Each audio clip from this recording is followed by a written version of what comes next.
All right, good evening. Our topic this evening is game and player management. This is the weekly referee trainings, I guess bi-weekly referee trainings that we've hosted with the Idaho Referee Committee.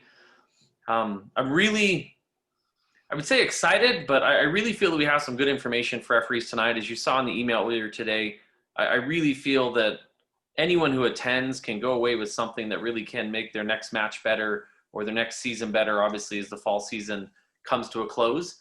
But I really like the information that we're going to go over tonight. And I would like to think it's not going to be new for anyone, but unfortunately, I think the reality is it might be some new information for some people. So hopefully that is part of the empowering experience that they get tonight, is they know how to make their next match better. But going into it, as we have with most of the classes, so agenda for tonight, we're going to do the 2 video clips that were in the quiz, have a brief conversation about them and what we can learn from them.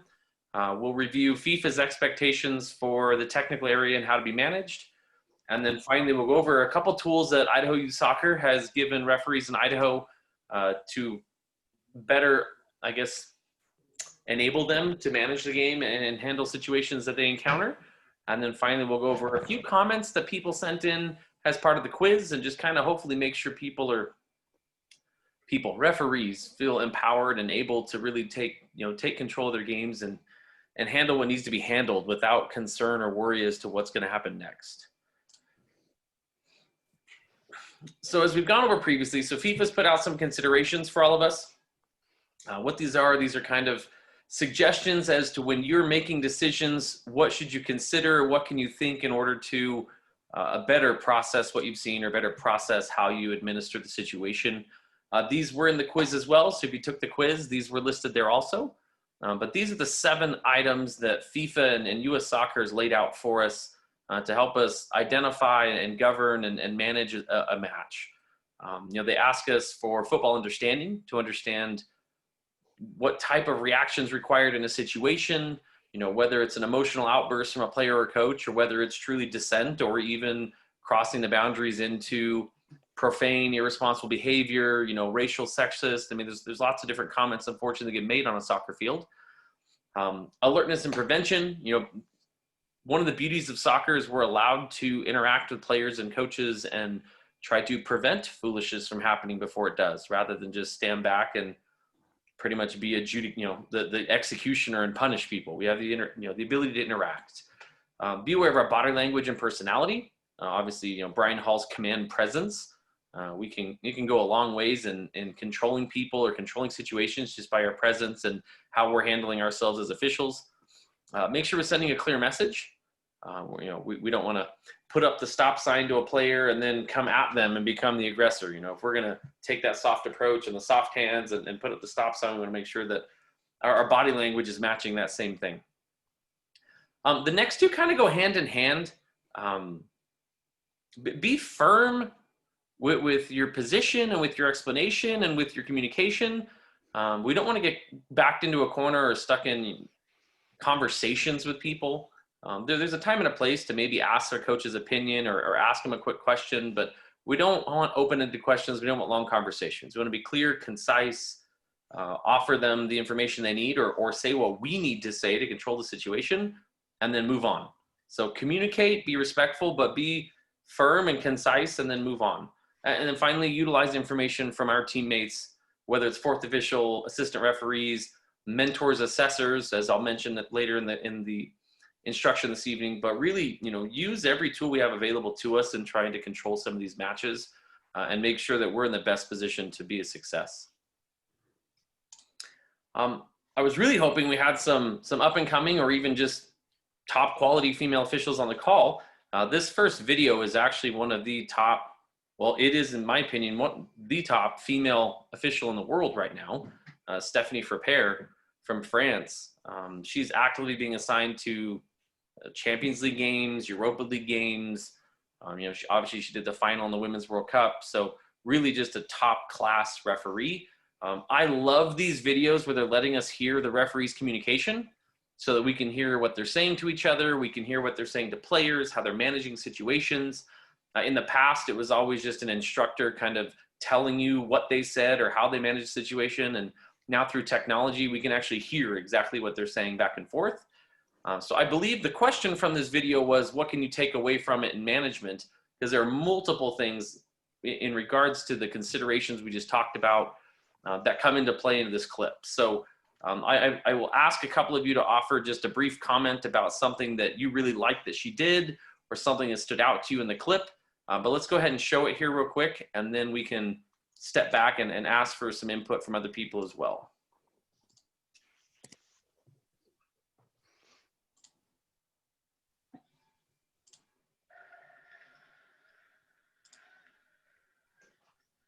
My volume's all the way up, so I hope you can hear everything. No, nothing there. Perfect. Good here? No. Are you showing something, Jason? You cannot see it. I am. I'm guessing you're not able to see it. Thank you. We're seeing the slides. Okay, give me 1 second. I tested all this before the call, so bear with me 1 moment.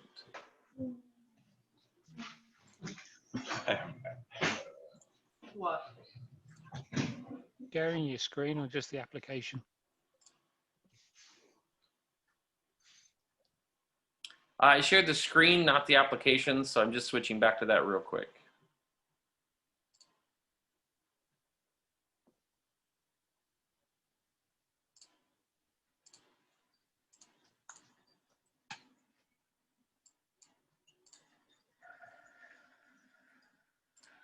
Can you see that match now, guys? Out. Yes, we can. No, nothing there. Perfect. Good here? No. Up, breathe. Hey, everybody. Relax. Breathe. Hey. Relax. Relax. Relax. Player is holding up clear. Okay, good. And she's showing her the way with yellow card.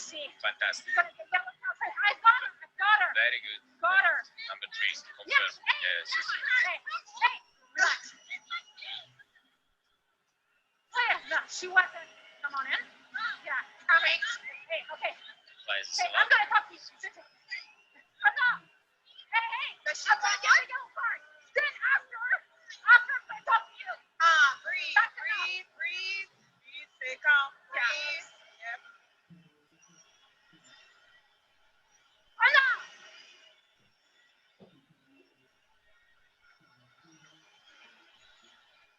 and program showing the replay.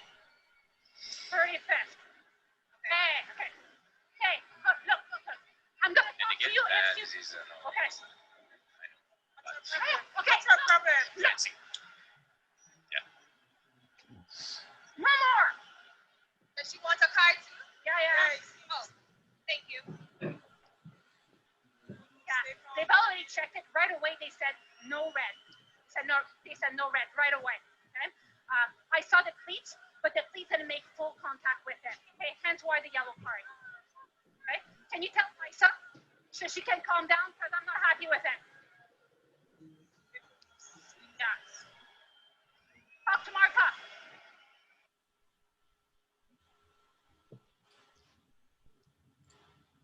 Somewhat of a long clip, but there's a lot of good information, a lot of different parts of that clip that really are good things for us to talk about. So anyone want to offer, you want to unmute real quick and offer a thought on what in that clip is discussion worthy? Michael. I thought that when she already had the yellow card out, she was signaling that she had control of it and she was talking the game too. So she was gaining control of the situation, checking on the player, and was ready to act with her yellow card when the time was right. So she was what's that word called? Foreshadowing what was going to come. Okay. She's trying to head off any retaliation or make sure it doesn't escalate. Yes. Based on she's already showing that she has something. Yes. Okay. Okay. Rich, any other, what else? There's lots of things to talk about in the clip. What else about that clip do you like or dislike? One of the things I really liked and I found works well is he ended up going to Marta to tell her the description of why it was only a yellow rather than a red. Yeah. And you had one player that was pretty much kind of unreal. I mean, let's face it, she wasn't listening to anything. And so talk to Marta. And so having her teammate inform her what the decision was, I think is a much calmer way of doing it. So that way she can have an intelligent, respectful conversation with Marta, number 10. And then the information was able to make it to the teammate that was a little bit out of control. So why do you think she talked to Marta? Why Marta? Well, Marta's a captain on the team to begin with. Exactly. And so That's the point I wanted you to make. Perfect. So she had a quick response from the VAR booth that they said glancing blow, no red card. So it wasn't something she was waiting on. There's one comment that a couple people made regarding her kind of chasing Renard to give her the yellow card rather than calling her back. This is just my opinion. This is not something that was definitively stated by FIFA or anyone, but I think she was making every attempt possible not to escalate the situation even more, since she already had a person that was very emotional. So rather than yell at the defender to come meet her and make it look like she's getting more and more upset, it takes her a second to walk over there, which allows her to calm down. It also allows her to get away from the emotional Brazilian player. And the respect issue was valid because you can tell Renard really could give 2 cents about her caution when she gives it to her. So that's tough. I mean, we try to avoid that as referees, that players are just not even respecting you or looking at you when you're issuing the caution. But in this situation, it was diffusing the real problem in that. So I definitely like how she left the hot zone and went away from it. Couple different things. She was vocal from the beginning. So the minute that there was a whistle, she came in hard, had possession, or had presence, even though there was an emotional player. She was right there, so there was no question whether she saw the situation or not. She was communicating very quickly. She told the player, I'll come back and talk to you. So she prioritized, I'm going to go deal with the caution and I'll come back to you, although that didn't help. But before she even addressed the caution, she first checks on the injured player. So if we go to the next slide here, can you see my screen or did it switch off to something else? Okay, we're good. All right. So FIFA and US Soccer's direction here is obviously, first and foremost, identify who committed the foul, who committed the offense, so you don't lose them. Sometimes these situations escalate into mass confrontations, so you don't want to forget or lose who the initial person who committed the offense was. If you have headsets on, you can just verbalize that to your teammates. But even just yourself saying, hey, 12, 12, 12, I've got you, or 12, you're with me. Verbalizing that number lets you remember who that person was. So first and foremost, identify who the person was that committed the offense if you have misconduct. After that, before you go deal with that, check on the injured player. If they need help, get help on the field. So don't even worry about your caution until you deal with the injury first. Because then while they're dealing with the injury, you can then go deal with the caution and handle your misconduct from there. In that situation, she got to walk away and go talk with the defender and handle it beyond that. But make sure you get help onto the injury first. The situation in this clip that could escalate in one of our matches, and it's something that we can talk about briefly. This is definitely a little higher level referee education, but if you're going to end up cautioning the person who's acting emotionally, so now before you've even given the misconduct for the tackle, you're having to give secondary misconduct to somebody and their reaction, their dissent based on the tackle. Yeah. It's always a difficult sell when you punish a secondary person before you punish the person who actually committed the foul, because then people really start to get upset about injustice. But you can't let that behavior go. If that person is out of line and dissenting and needs to be dealt with, you need to assert as much control, not being out of control, but as much control over the situation as possible. And so I would 100% support you issuing the caution for the dissent. You can clearly tell them, I'm going to go handle that other person, but what you're doing right now is unacceptable. Here's your caution. It needs to end now. Rather than them chasing you all the way over to give the first card before you turn around and caution them. Your goal is to try to bring it back to reality and control as quick as possible. So issuing a caution to that player who's acting irresponsibly and emotional and causing you more problems will hopefully calm that situation back down, or at least get their captain or someone to intervene and calm them down at the risk of potentially getting another caution. So we try not to punish secondary before we punish the initial, But in that situation, I think it would benefit the official, if necessary, to give the yellow card to the dissent and then go and deal with the secondary. Does that make sense? Yeah. Yeah. Okay. Yeah. Very good. See, the other parts about that clip I really like is don't let the noise distract you. So this happens in a lot of amateur adult games where all of a sudden there's 15 people around you. They're all yelling about the foul. They all want the red card. You know, this player is right in the referee's face, yelling at her about the card. And that's why I say verbalize the person you're going to deal with, because you don't want to forget that. But stay focused. I love the fourth official chiming in her ear. Breathe, breathe, calm down, calm down. But then the minute the player keeps going, you hear, does she want a card? So you can tell the fourth official's tired of hearing it through the headset as well, because she's now telling the referee to think about a card. But the referee seems calm and composed at all points. Even when she has that presence and she looks at there and she says, enough, I'm not talking to you. I'll be back to you. She never really seems angry. She doesn't seem out of control. But I love the point that Rich made at the very end, and I think it's something we as referees should do more of. Use captains. If you have a player that's their second foul or they're dissenting a lot, rather than making it a combative conversation between 1-on-1, which turns into a battle, bring in the captain. Because now you're letting the captain of the team take some ownership of their own team. Say, captain, look, I'm obviously not getting the reaction here, the response that I need. So I need you to help me. Help me with your teammate, help me control them, or unfortunately the next step is going to be misconduct. So utilize the captain. I love that, because then the referee now can immediately deflect any other dissent about the call to Marta. She's talked to the captain, she's explained herself there. If it's a coach, the coach is yelling, you can say, coach, you can talk to your captain. And you don't have to now engage any of that any further. So I love the use of the captain there at the end of the clip.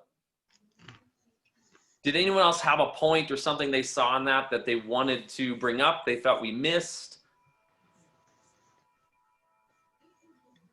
Okay. Does anyone want to see the clip again now that we've kind of talked about it and pointed some things out? I mean, hearing the audio, as long as you have the volume up, I think it's pretty clear to hear what's going on. But I want to make sure that everyone has the opportunity to get what they can out of that clip. Okay, we'll move to the next one. I like this clip just because obviously it's an American referee, being a referee, you know, being the center referee at the World Cup. So that's always a great thing to see. But Mark Geiger, I think, really is a talented official. So anytime we can see him manage and interact with coaches, I think it's always a learning opportunity.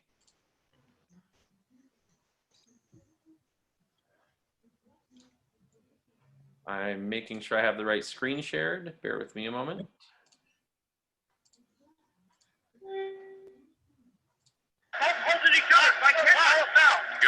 Go on.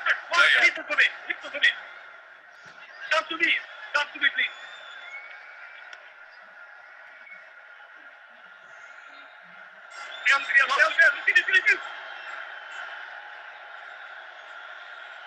Gestures, watch the comments. Keep it professional, okay? I want to keep you here. Keep it professional. Over there, both players are holding. Both players are holding. Both players are holding on that one.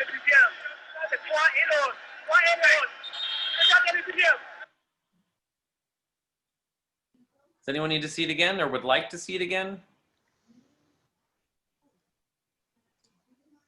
That's pretty good. Yeah, very good. Okay.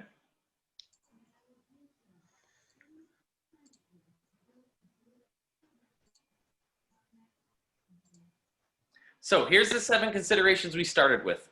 The question in the quiz was, how many of these do you feel that Mr. Geiger utilized in this situation? Let's see here. So I talked to Mike and I talked to Rich first. Georg, what is one of the considerations here that you felt he used? Excuse me. He did certainly do the body language. So he went there, he stood tall for his size, and explained to the, first dealt with the dissent. He sent a clear message what he wanted,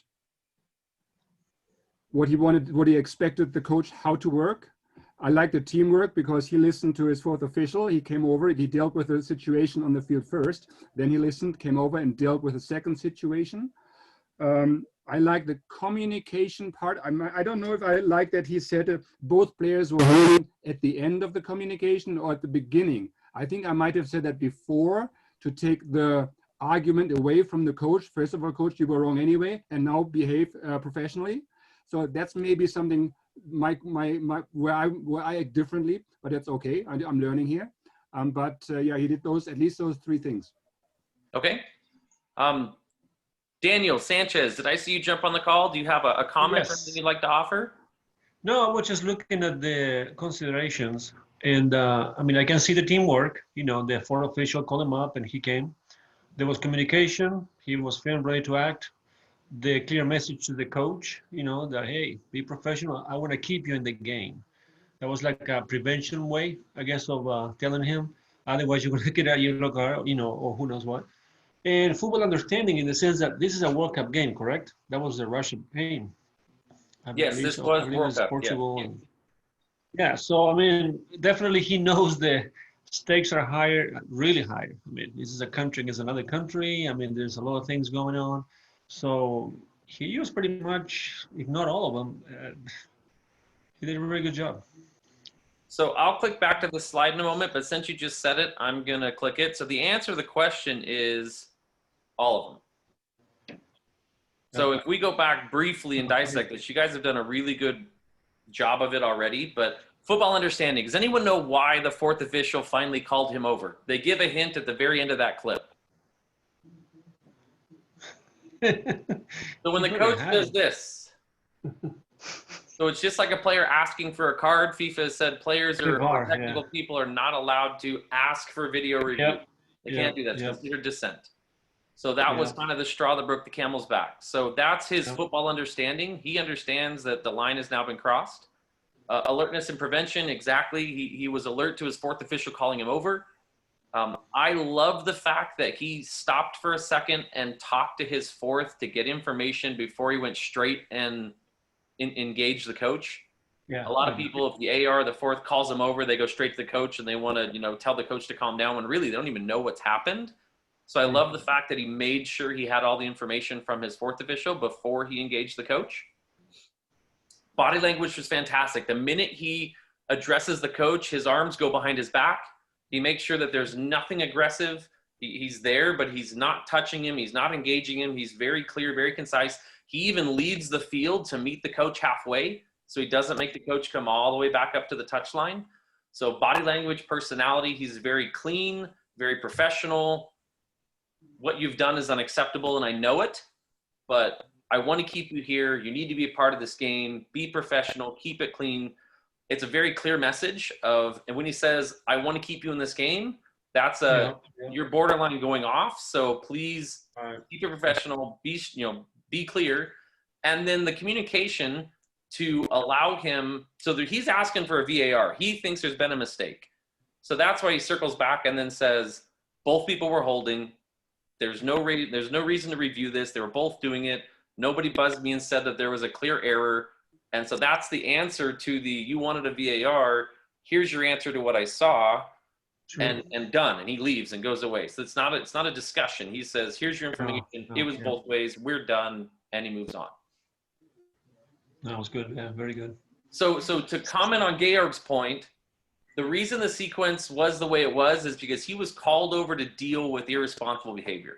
He was called over to deal with a coach who had stepped over the line. So he needed to make sure that was clear from the get-go of, look, I'm here because you're misbehaving. Don't do that again. But since I'm here, I can personally give you some quick information about your decision to hopefully help you calm down and accept it and move on. Yeah, that was very good. Yeah. Okay.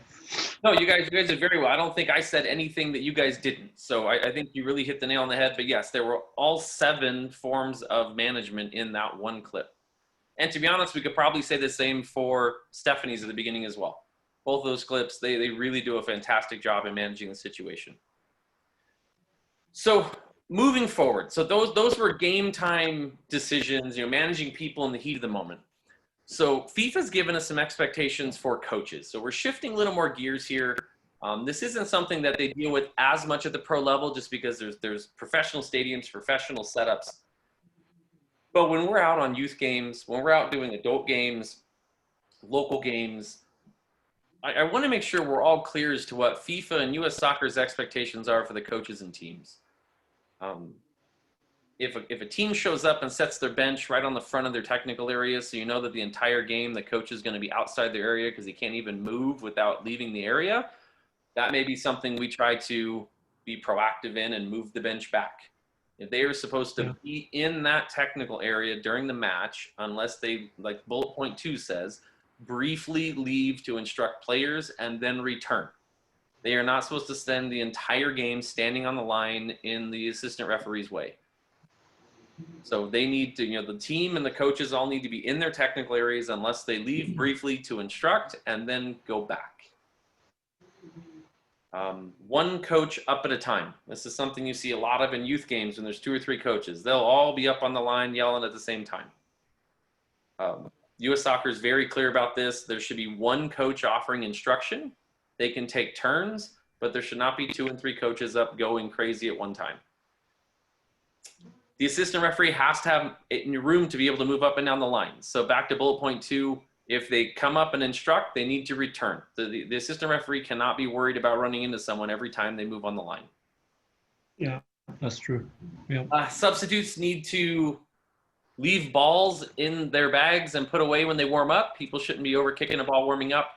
The one exception I personally will make in regards to that is if they are truly warming up a backup keeper. It's not kicking the ball, so you don't have the sound disruptions and distractions as players who kick the ball when they warm up. But if they grab a ball and then go away from the immediate technical area and use it to warm up a goalkeeper, that is one, I guess, exception I've made for a team, just knowing that it does make it easier to warm up a keeper. But beyond that, balls should be put away. They shouldn't be out being kicked around or causing issues. We need to make sure substitutes are up and ready at the half line before the opportunity. They shouldn't be running up from the bench, or the coach shouldn't be yelling sub when there's nobody standing up at the half line. They know the players need to be up ready. I would say this is almost as bad, if not worse, in the adult game. They shouldn't be subbing from the trees and running out of nowhere just because their buddy's tired. They need to be up and ready. If there's no sub ready, sorry, you're going to wait for the next one. But if we set that expectation early, so the first couple subs that aren't up there, if you tell them to wait and you set that expectation that they need to be up and ready, then later in the game when it's 1-1 or it's a close game and all of a sudden they want to start subbing from the trees to delay the game, you've already set the expectation. You don't have to regain control because it's already been done from the beginning. And then finally, just for safety purposes, the technical area needs to be picked up. There shouldn't be water bottles and cleats and everything all over the place. A lot of youth teams have gotten that for the most part under control. Some of the newer clubs or maybe less organized clubs and things, it's a little different, but most of the big clubs are pretty clear about keeping things orderly and picked up. And I don't see that as nearly as big of an item as it used to be, but they still do need to have their area picked up so there's no health safety risk or anyone tripping over things, or hopefully no random water bottles for coaches to kick or throw and get themselves in trouble. But these are just some of the basic things. I don't know that all youth players or youth referees understand this, so this is why I wanted to put this slide in here, but it needs to be professional. They need to stay in their area. They need to make sure that the referees have room to move up and down the line. No balls out, subs up. I mean, they know their job. They need to do it. And when they don't do their job, it's not our fault, it's their fault. So they need to do their job in order to correctly and I guess intelligently instruct and coach their team.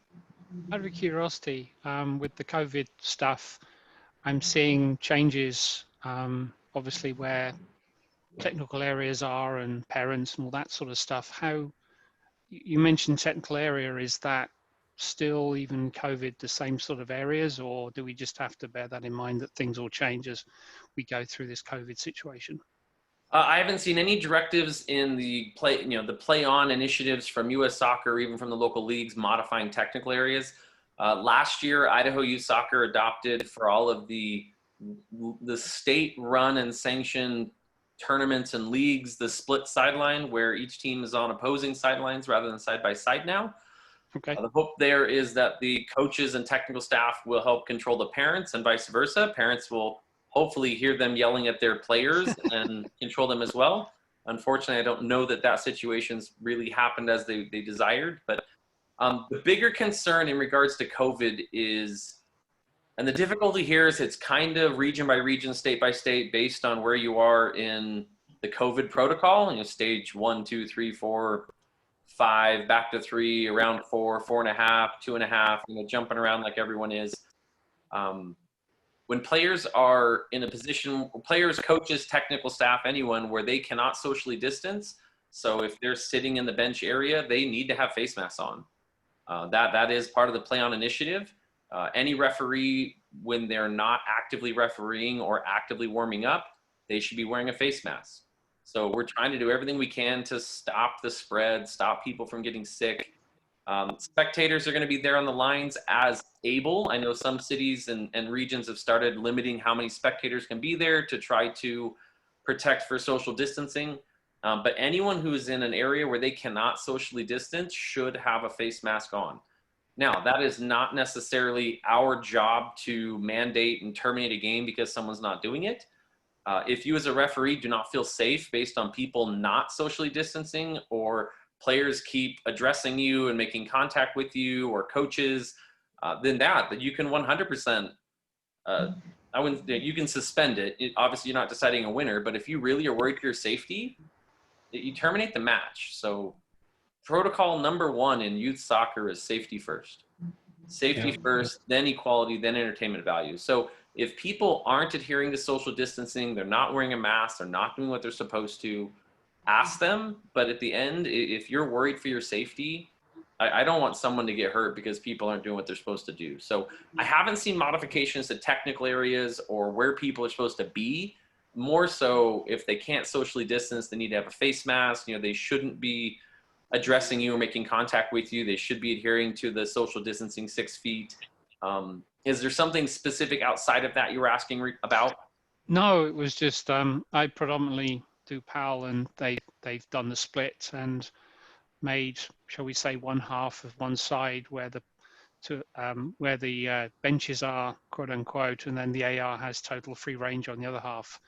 And I just noticed we take technical area and stuff like that. I just didn't know. I don't do IYS, do the Idaho level, not this level of reffing. So I was just intrigued to see what comments were being made at this level. So you've answered my question. I appreciate it.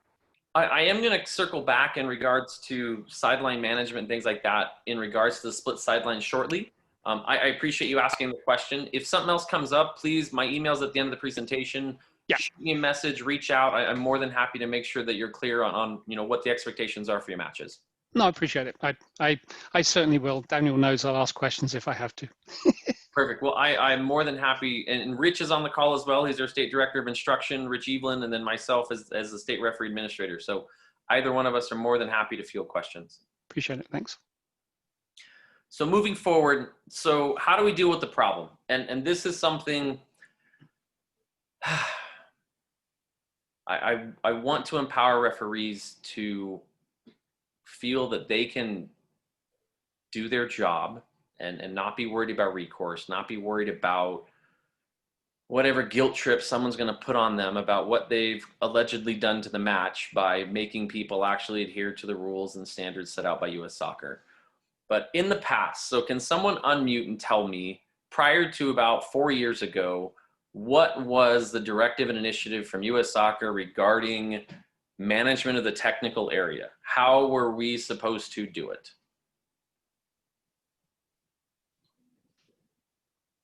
The ask, tell, and dismiss?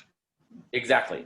So it was ask, tell, dismiss. Ask the individuals to stop whatever actions or dissent or whatever they're doing.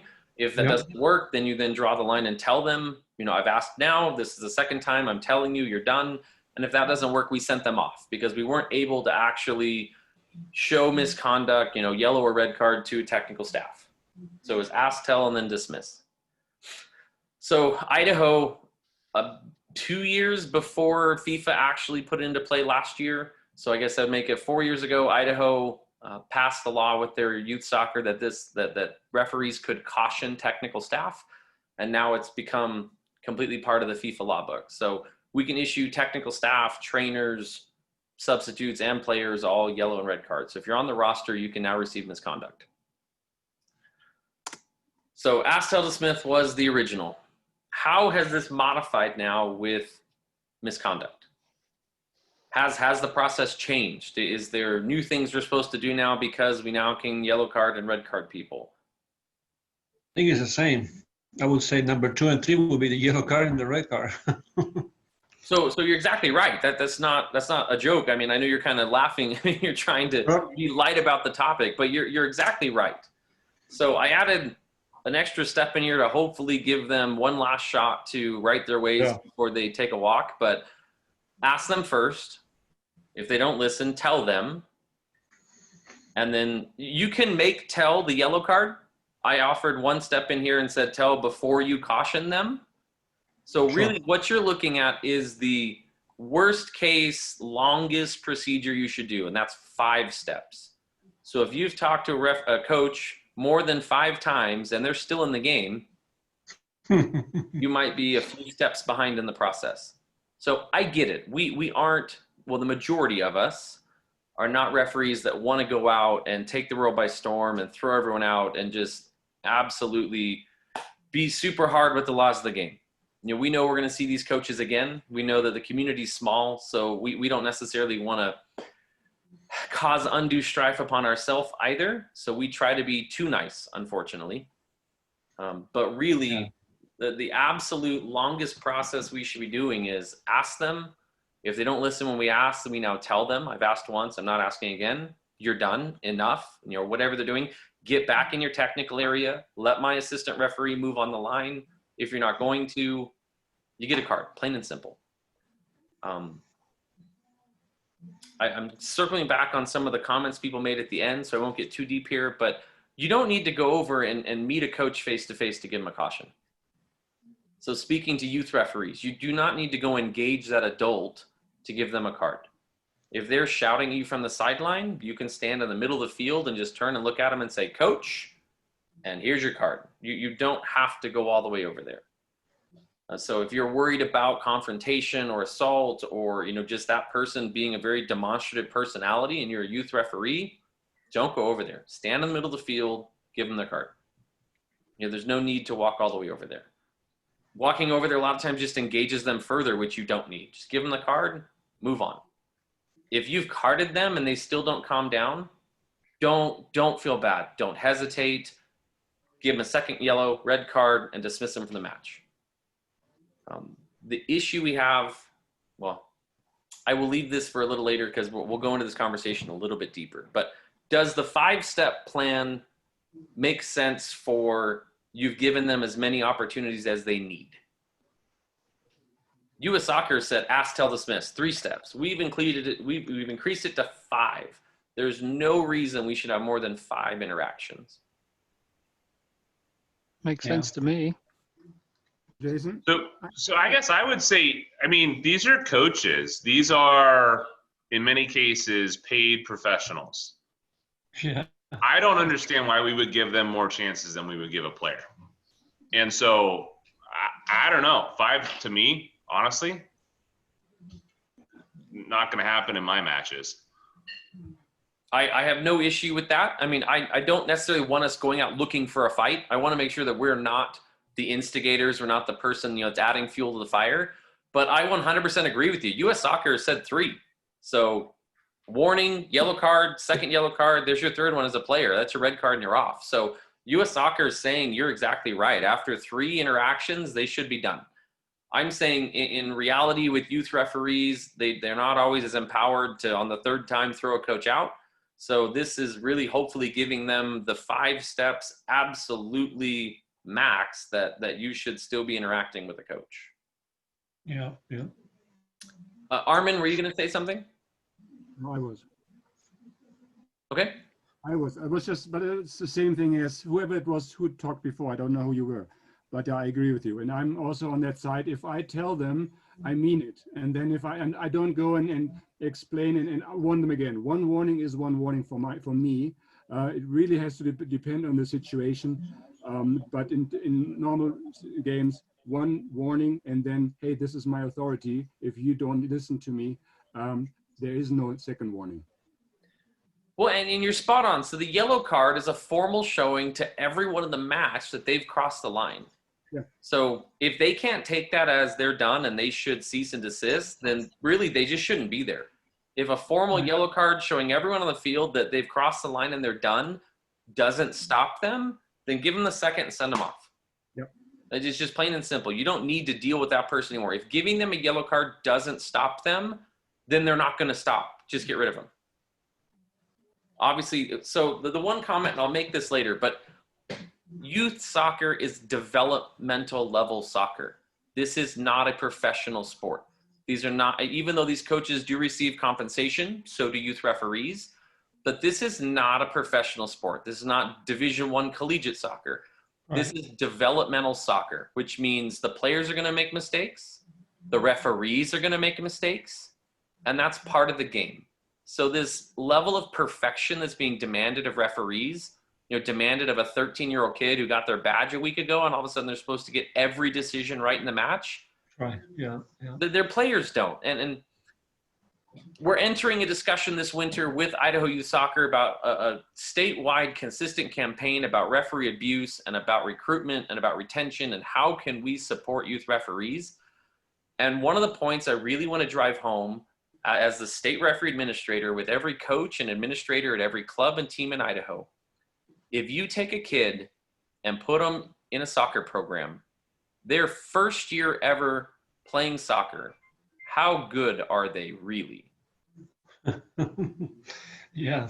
Second year, how good are they really? I mean, it's not till you're in your third, fourth, fifth year of playing the game, do you really start to figure it out? Do you really start to get some technical ability and really understand how to play the game? We can't even get referees to their second, third, and fourth year. They're 1 year and they're gone because the expectation from these teams and coaches is perfection. But you can't even get close to that with your players. So why is that the expectation of the official? Like, they're the same level. A first-year referee is the same as a first-year player. They're going to make mistakes, and it is okay. If it's okay for your players to make mistakes to learn the game, it's the same thing for the referees. They need to learn the game.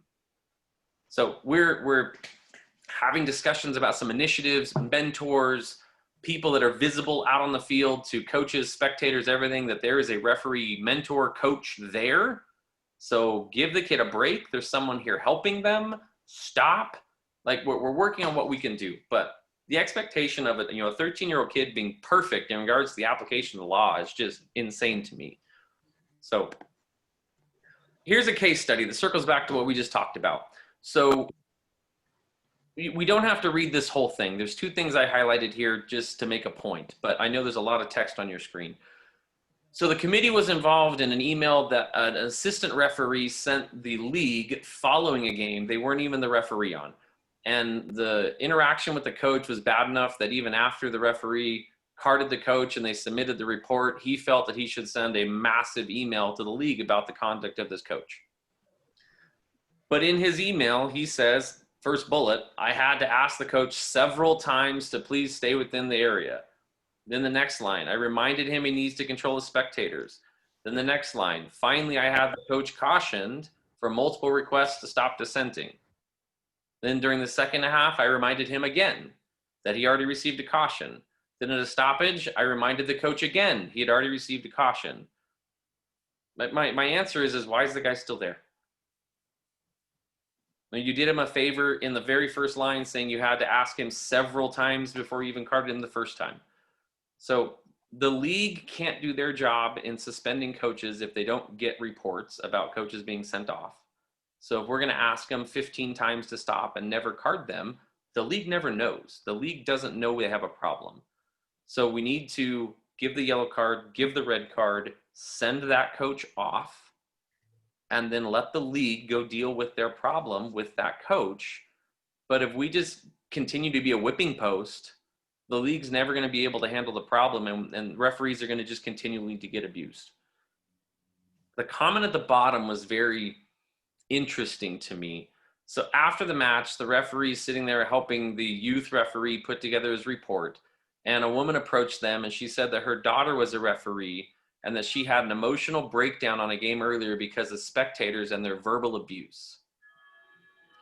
and she was telling the referee that they did a good job managing it, that she really liked how they carded the coach. My point here is if her daughter was a referee that had emotional breakdown, why wasn't she helping shut the coach down? Why was she standing there and letting the coach verbally go after another youth referee? Like, at what point do they take ownership of the problem they have with other spectators or with their own coach and shut that down rather than just stand by and let them abuse another youth referee? Like that's this mindset that I don't necessarily understand between spectators, and they don't like it, but they don't have the guts to step up and tell their own spectators to stop abusing a youth referee. And nobody wants to be the bad guy. Yeah, that's what it is. Yep. Well, they know the guy's a jerk. They don't want to deal with him. They don't want to engage him because they don't want that wrath coming right back at them. So they just stand by and let him yell at another 14-year-old kid. And it's sad. Yeah. Yeah, but they might have a kid on the team, and if they were to go confront that coach, like what would happen to their kids' playing time and things like that. I mean, I think it's a challenging situation. And I don't know, I read that as though that woman was lending support at a time that, I don't know, was compassionate. No, I agree with you. She was supporting the referee. What she said to the referee is fantastic, and I'm glad she came over and said that. But I look at it the other way of if their daughter had an emotional breakdown because of the abuse, why'd they stand by and let another referee get abused? That's what bugs me. Maybe they were from the other team. I don't know. But I just see too many times that 30 spectators stand quietly by while someone just lays into a youth referee, and it's just not right. They need to step up and protect the referee. Quick question: If in the youth games they have to, in their technical area, they have to be an adult, correct? So even if we, let's say, eject a coach, if he's the only one, we're done, correct? The game is over. The game is suspended then, yes. If there is not a person on the roster that is a coach, the game can no longer continue. Okay. So for the sake of time, I'm going to move forward. I keep kind of getting a little caught up in some of these topics. But so 2 tools from IYSA, and these are the 2 main things I want everyone to take away from this training tonight. And I'm sorry it took me so long to get here. But so IYSA, Idaho Youth Soccer, has specifically stated a coach is 100% responsible for their spectators. So if the coach is a saint, but he's got sinners as spectators, guess what? He's getting a card. You card the coach for his spectators. He doesn't get to stand by idly and say, well, I talked to him. What do you want me to do? I don't care. That's not my job. Your job is to tell your parents to stop. Here's your card. Yep. You card him for his spectators just like his assistant coach or anyone else. So a coach, the whole point of splitting the sideline was to make the coach take ownership of the spectators. So if he's already on a yellow and you have to send him because of his parents, do you think he's going to allow that to happen the next game? Do you think if he has to be suspended and sit out based on his parents, do you think he's not going to handle the problem? Right. Like, we need to make them take ownership of each other. The coach needs to get sent off for parents that are out of control, and then the parents need to deal with a coach that's a problem. So that's the whole point of the system that IYSA is deploying, and so we need to hold them to it. Coaches are 100% responsible for their spectators, no matter how dumb they play to be. They know better. They need to handle it. The other comment, and the text is a little long, but I wanted it to be the actual text from IYSA. So in summary, you don't have to read this whole thing if you don't want.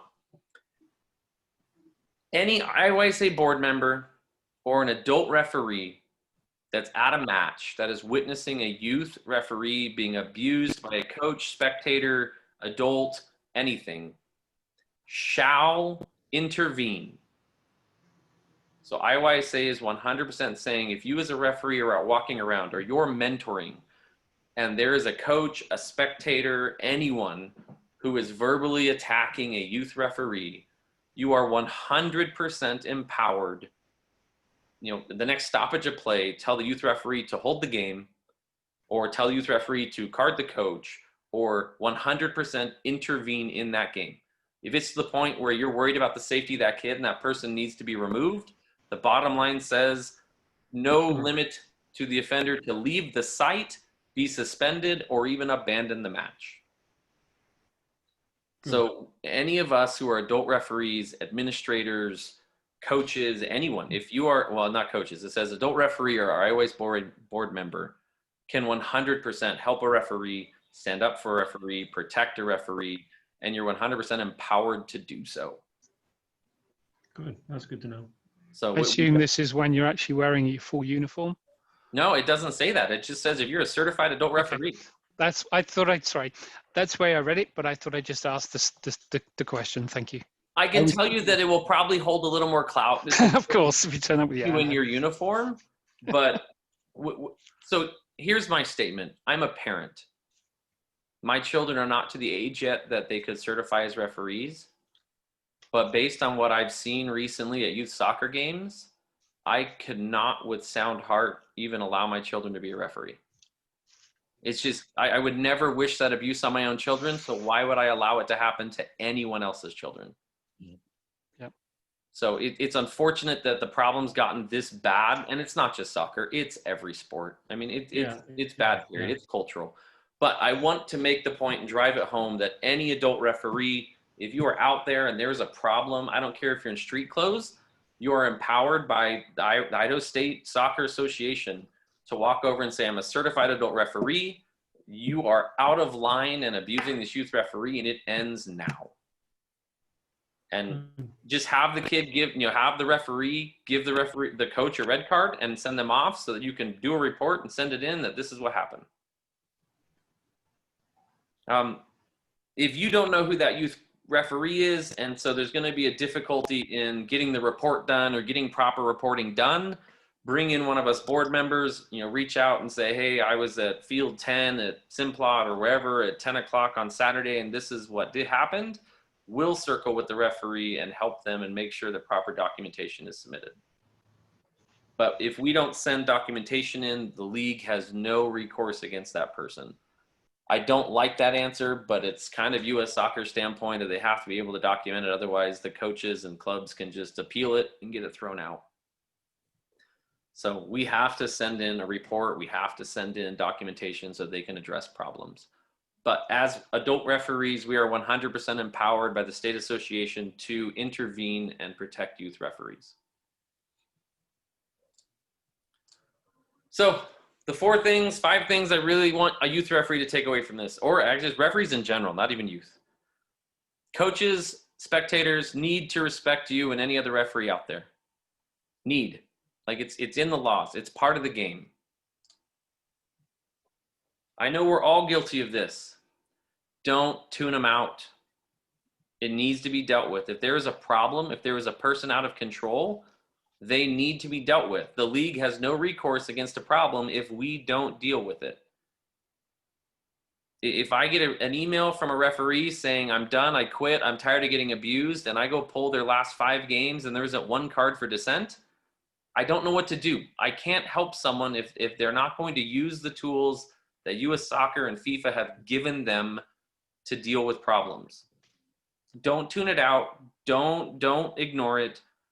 Give them the card, deal with it, and punish them. I'm sorry, you became a referee. That's our job. We have to do it. The coach, player, substitute, spectator has 0 right to dissent or comment. Even if it's just referee, referee, and they shout it 15 times just because, oh, I'm just trying to get your attention. No, you don't get to shout at the referee. I don't have to explain every decision I make. You're not entitled, or you do not have the right to tell me what you think about my calls. You have 0 right to shout or disrespect a referee publicly, personally, anyway. So it's not acceptable. Anyone who says, I have the right, no, you don't. You have the right to act responsibly. That is the only right you have within the laws of the game. You have the right to coach your team. Otherwise, you have no rights. So anyone who just, well, I'm just trying to figure out what the problem was. Well, I don't need to explain it to you. The decision's been made. It's not going to change. Stop yelling or you will be sent off from this match. So they have 0 right to yell at a referee. I don't care what the purpose of yelling at them is. And finally, it's not your fault if you have to deal with a problem. If you have to abandon a match because you have a problem coach that you need to send off and they don't have another coach, I had multiple people comment they felt bad for the kids because they didn't want to end the match because there was another coach. So they sat there and let the coach yell. Do not feel bad. It is not your fault. You have to deal with the problem. You're a referee. There are rules, there are requirements, and they're being violated. Send the person off and end the match. Do you think the players and coaches are going to want that to ever happen again? Do you think they're going to be happy that they didn't get to play? They drove all the way to Boise from Pocatello and played 20 minutes and then had to end the game because their coach got kicked out? Like, do you think they'll ever let that happen again? The answer is no, they won't, because the problem is now theirs, not yours. So, and be empowered, take care of yourself, protect yourself, deal with the problem. Ask, tell, yellow card, dismiss, get rid of them. Here's my comment to the one earlier. If the abuse continues, there won't be any refs and there won't be any soccer. So to keep a problem there for the sake of the game, because the kids deserve a game, well, guess what? If that problem's not dealt with, they keep abusing referees, referees keep quitting, and guess what? There's no game because there's no refs. So we need to deal with it. If we don't do it, then we're just letting someone else get abused again. So I know this is kind of browbeating, but we have to do our job. We have to give the leagues the ammunition they need to go deal with problems. So don't tune them out. Don't ignore them. Don't feel bad. Do not feel bad dealing with the problem. The rules are very clear and they know it. So when you call them on it and all of a sudden, oh, this is all about you. You're taking this game from the kids. No, you're not. You're doing what US Soccer and FIFA has asked you to do and uphold the laws of the game. The person being a problem is the one taking the game from the kids, not you. Do not let them guilt trip you into that. That is not your problem. It is their problem. Beyond the fact that they're a 40-year-old man screaming at a 15-year-old girl, that's a whole different life problem. But in regards to the laws of the game and the abandonment of the match, that is their problem 100%. And if they're not going to own it, then the problem's never going to change. So we have to make them own it. My last comment, you have help. So I can tell you that you have probably one of the most engaged referee committees Idaho's had in the last years. There are multiple people on the committee, myself included. Rich is on this call. Other members of the committee might be on the call. I can't see everyone who's on, but we will 100% protect you, 100% back you. We are going into negotiations with the state youth organization to try to put things into play to better protect referees and make sure there are penalties and ways that coaches and people are dealt with when they violate it. So ask for help. If you give a card, don't feel bad about it. Call, reach out to one of us if you need to know how to write it up. How do I do this? I've never done this before. Ask for help. Your assigners a lot of times will help you as well. They're experienced, most of them experienced officials. They can help you. If they can't, they'll get you to someone who can. But my email address is on the screen. My phone number is on the screen. Please put that in your phone. I have no problem with you calling me, reaching out to me anytime you need help. I made this a hot link so I can solely click on it. I'm not sure if it will let me share this screen.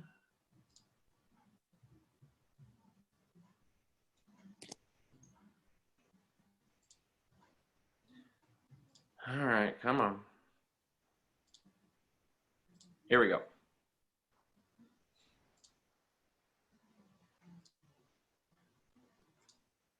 This is your referee committee. So I'm the instructor right now. Rich Evelyn is on the call. Rob Walters, Riley Jones, and then there's 3 other regional administrators here and the state assigner, Al Padley. On top of other experienced referees in your association, in your area that will help you as well. Any one of us, if you click on any one of these pictures, it automatically opens an email that you can send to us. But reach out to us, ask for help. I'm tired of reports of referees being abused. I want it to end, and the only way we do that is to start getting rid of the problems. So we are more than happy to go to bat for you and protect you. but we need to know that you're having a problem. So please do not hesitate to reach out. It's not your fault. It's not your problem.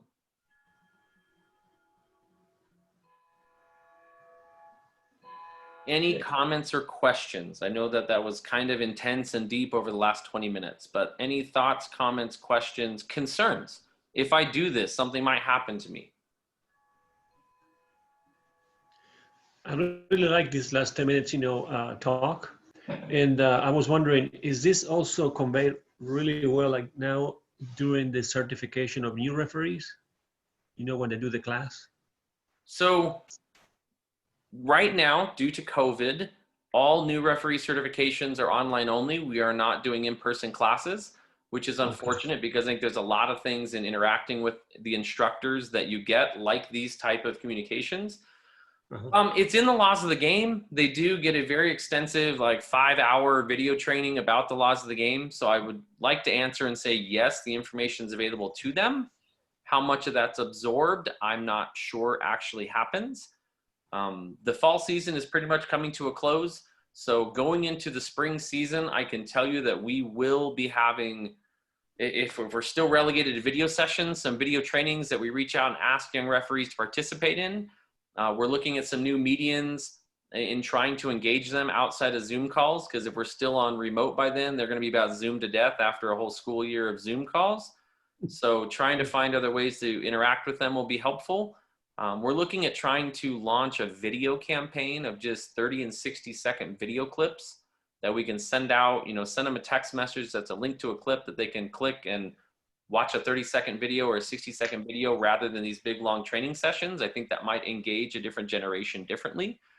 And so if we are able to get that put together, I can guarantee you this type of information will be in that training. So my hope is that it is getting to them. If it's not, I want to say without this sounding negatively, but it's their fault, not ours, because we've put it out there as many places and as many times as we can. And so if they're not grasping it, it's got to be something that they're not wanting to do rather than us not doing our part in sharing it. But yes, my answer in short is I do believe that at least the laws of the game, but the bulk of this information is available. Good. My hope is that we get this information far more consistently expressed to the coaches and administrators. So they know going into week one that if there's problems, they're going to see a whole bunch of cards and a whole bunch of send-offs, and it's not our problem because they know what's coming and they need to head them off at the pass. Yeah, that'd be good. Yep. So thank you for that question. Others? So Jason, Matt Linderman, and Yes, sir. newly coined referee here in Idaho, but had my sort of first delve in and straight off the sidelines and into head referee at a 15-girl team. And I found it interesting. I had a great weekend. So first of all, I actually had a great experience. I had opinionated coaches, but being an adult and being an adult that's vocal as a parent, understood that. I guess I'm thinking about these youth referees and wondering if there's ways that as adults, could we have a mentor program where I like the idea that any referee, whether involved in the game or not, but in the vicinity, if you hear something has a call to action and authority. But like, is there a monitor kind of role? Is there something we could do? And heck, I'm only doing it because my son's refereeing, and I'd be happy to volunteer to just be another party walking around, hearing what's going on. That we could add support to our youth referees. I don't know. It's just an idea more than anything. So the answer is 100% yes. So we were actually ready to roll out a mentor program this spring before, unfortunately, COVID-19 hit and we kind of shut down youth soccer. We're always going to have a difficulty in numbers just because of the shortage of referees in Idaho. So as the numbers of referees are lower, people aren't willing to step off the field and mentor because they feel obligated to continue to referee.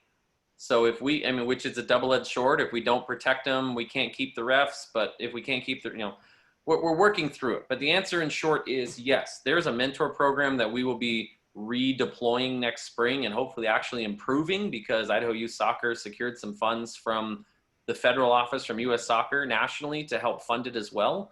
My goal is to try to get unfortunately, I don't know if all the mentors are going to enjoy it, but a big, bright, like neon green shirt or something that referee mentors wear, so that everyone knows when they see it, they know who they are and they know that there's a mentor in the game, and hopefully they take a breath before they yell at the youth referee. So it's not, we don't need to hide. It doesn't need to be surprised there's a mentor here. I think everyone should see us out there, and the more they see us, the more they know that the referees are hopefully getting education, they're getting trained, they're getting better, but there's also protection there that they don't get to take advantage of a young referee, because there is Big Brother there that does have the courage as an adult to just send somebody off. So I appreciate your volunteer. It actually isn't necessarily a volunteer position. We are compensating people to do this. There is some training involved to be a referee mentor, just to make sure that you're able to give some feedback and help to the referee. But yes, the answer is yes, there is and will be a mentor program, and we will continue to grow it. We want it to be consistent statewide rather than just where we have lots of people like the Boise metro area. Eastern Idaho needs it and can use it and can, help the referees. Same with Northern Idaho and everywhere in between. So we have a great committee that's working on putting this together. We just need COVID to go away so we can have some soccer to do it. I actually spent the last 3 weeks doing exactly what you're talking about. I just recently discovered that we have the ability as an adult referee to step in a match and take charge via IYSA's active rules. That information will get out, and I think we'll get a lot more formal with how we're going to do this. And I think Jason's absolutely right. We need to be visible out there and proactive. And bottom line is, this is abuse, and we need to deal with it. In regards to having a mentor on site, it would definitely be more helpful for that person if both technical areas were on the same side, because then we could interact with coaches simultaneously. With them being on opposite sides of the field, that makes it a little more tricky. But I do love that they have to take ownership of their spectators. And the easiest way to do that is a split side, so they can't say, well, that's not my family, that's parent, that's his parent. Well, no, they're on your sideline, so they're your parent, and you have to deal with it. So, but yes, sorry, if anyone doesn't know, if you can see Rich, he's your main screen right now. Rich is our state director of instruction. So he's another member of the committee. But that's what he's been doing the last few weeks, is just going out and helping support youth referees. Is there, the other thought I had was kind of the Yelp concept, right? Are there, and it's a slippery slope, I get that, but there are obviously, and I've lived soccer for a long time, coaches and clubs and I'll get parents, but they're part of the club that have reputations. And as a referee coming in, you don't want to be biased, and you don't want to have your cackles up, and you don't want to make judgments because of predisposition. But is there a way that we can help make sure we have the referees that can deal with those known situations or potential situations assigned, and a hazard pay, or I don't know what it would be. Just a curious idea, throw it out there. I don't want to speak for him. I think Al Padley was on this call, who's not only our state assigner, but he is also the local D3 assigner here in Boise. So he doesn't assign all the games, but there is a large majority of them that he is the assigner for. I know that is taken into consideration in his assigning. If he is notified by IYSA that there's a problem team or a problem coach, they will send out a different referee, or if they know there's going to be a problem game between teams. That is taken into consideration when there's assignments. I would like to think if we have a mentor program up and going, rather than having to change a referee crew, we could just send a mentor out there. So there was Big Brother standing there for that match, so that we're still allowing that referee to have the opportunity maybe to do that challenging game and learn from it. But then also have someone there to offer him feedback, and someone there to make sure that the problem parties are dealt with. In regards to like a Yelp where you can post comments or feedbacks about certain teams or certain coaches, if Al was talking, he'd tell you, you're lucky if these kids even check their schedule to know when and where they're supposed to ref. let alone go looking for what problem coach they have. And then they see that they have a problem coach and they're scared to death and they don't even show up. So I don't know that that's necessarily the solution, but I can tell you that when the assigner, and I believe this most assigners, when they know that there's a heated or potential difficult match, that is taken into consideration when they assign the crews. So I do believe you are correct in saying someone would be put on that game who's able to handle it, hopefully, unless we have too many of them in one weekend and then we run out of experienced referees. Anyone else? Can you see me? I'm raising my hand. Yes, sir, Georg. Yeah, I just want to leave one comment. I like to prevent actually the escalation, and what I'm working here in Eastern Idaho is I'm working with the clubs, because I'm a signer anyway, so they reach out to me to assign for the referees, but I'm trying to create a culture, a referee culture within the clubs that takes a lot of wind out or a lot of negative emotions out of the game. I mean, just one example, I refed a game and the team didn't even say, the parents didn't say one word. And I came over to them and said, why don't you say any word? They said, it's so difficult to shout at the referee if you know him. What I'm saying is now I'm reaching out, it's called Jackson or Teton FC or CGA, those clubs, they don't shout at referees. Usually they don't, because I'm trying to create this sort of understanding for referees and the culture within the club that prevents them from being, from thinking they know more than the referees. That's one idea that I apply here in Eastern Idaho. So I will actually build upon that, Georg, and I'm really happy you made that comment. So there's a national referee coach out of Cal North. His name is Matt Buckman. He's actually our regional referee director as well. He was up here for Far West Youth Regionals. He's started a training for technical areas and coach and game management that is actually really good. And one of the points he makes is, and it's a paradigm shift. It's a shift in our thought process. So 10 years ago, when we were taught how to handle technical areas, you come up, you shake the coach's hand at the beginning, you introduce yourself, but then for the rest of the game, it was, I'm referee and you're coach. It's not a personal relationship. I don't call you Georg, you don't call me Jason, I'm referee and you're coach.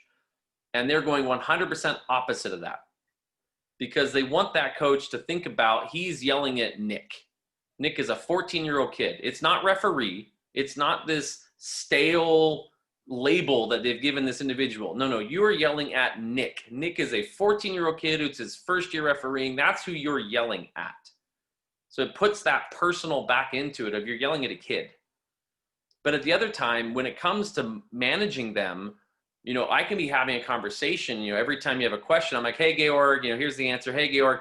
But the minute you cross the line and I turn and I go, coach, you now know it's shifted. It's no longer friendly. It is now lines been crossed. Coach, that's enough. And so it immediately just allows you to change that interaction to, we're no longer friendly. It's now crossed the line and now we have to be professional. So they're 100% bringing the personal back into it, where we were always told forever to keep names and keep things out of it. I like it. I mean, it's still tough for a kid to do that because you still have youth and adults interacting, but I like making that coach admit that he's yelling at Peter, who is a 14-year-old, or Susan, who's a 13-year-old girl that's out here refereeing. You can't just yell referee for 45 minutes. You have to yell Susan. And now everyone knows you're yelling at Susan. And it's much more cutting. It's deeper. It's personal. So case in point, it goes to you, people knowing the referees. They know their names. They know who they are. So it makes it more difficult to yell at them the whole time. But I appreciate what you're doing in Eastern Idaho, Georg. I've been involved in some of the emails and the mentoring, the having people out on games, the adult supervision to help with some problems. I 100% support it. So thank you. We are well over time. So we are officially at 80 minutes when we're supposed to go 40 or 45. So I apologize for people who are on the call. I hope the information is worth sticking around, but it was a big topic and I knew it was going to push the limits. So I apologize that it went long. Let me put up my name and contact information again, just for anyone who wants it. But otherwise we will part ways here, and I will hopefully the materials interact with you. Are the materials available a little bit or not? The presentation. I'm more than happy to post it to our website where you can go get it. This whole thing is recorded, so you Good. can always go watch the video, and then all the information that's on my screen is in the video as well. Everything will be posted. It normally takes them a couple hours to get the video buffered Sure. before I can pull it and then put it onto YouTube. But as of no later than tomorrow morning, Idaho SRC on YouTube will have this video and every other video Okay. we have from training. Perfect. Yep. But yes, just based on the length of this, if someone would like to go look at the information without listening to the whole recording again, I will tell you probably go to the website and go to a resources tab, and I will have the video there. Or I can I'll send an email out tomorrow morning with the link to the video and a link to where you can find the PowerPoint if you'd like the information. Cool. Thank you. Thank you. That was very good. And I'll convert it to PDF so people don't have to have PowerPoint. They can just look at it as pages for PDF. So There you hopefully go. it's user-friendly as possible. Yep. Yep. Thank you. Okay. Good job, Jason. Yeah, Thank thanks for you. the training. Helpful. It is my curse as an instructor to never be done on time, and I will continue to work on that. So everyone who's watching who is an instructor, you have my weakness. Not that it's a surprise to anyone, but I will continue to keep trying to keep this shorter and on time. Good info. Good info. Thank you all for what you do, and thank you for coming to the training, and I will hopefully talk to you soon. Good. Thank you. Bye. Thank you. Bye. Bye.